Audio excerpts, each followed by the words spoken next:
Kay na late naman sad kog mata karon no. So nakamata ko 1:34 PM na. So nagdali-dali dayon ko og pangita og sudan kay lisod na og mapas mo ta. Ang nakanindot lang gyud diri is inigawas nimo sa balay is naa na dayoy sudan.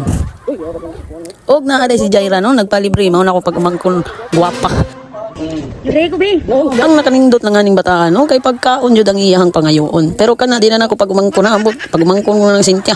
So ang nakanindot jud diri sa mga guys kay nanagyoy ready to eat nga food no. Ini gawasin mo sa inyo ha. If malate kag mata, pwede ra gyud ka mo palit. Og affordable pag gyud kayo no. Naitag 5.20 nga lumpia, naitulo 20 nga tiil, oh, humba pa nga tiil. So unya na pa jud kasabay ngunan niyo. So nindot nilang iro diri no. Kay bawsan mo hungit. De bitaw joke lang. So nga kastorya sa ganing bataan no, malingaw sa juganing bataa. Ang sad is nakay kasturya-storya no nakay kasturya while nagcount kaon mo diha mao lang sad niya nga ako nga maganahan no sa kaysa sa mga village nga balay no so kaya mga village kun nga balay is mingaw jud kayo jud so nakakuan sa ko kay dito sa ilang ate is iya kay gid sila no so kanara og amping tanan God bless.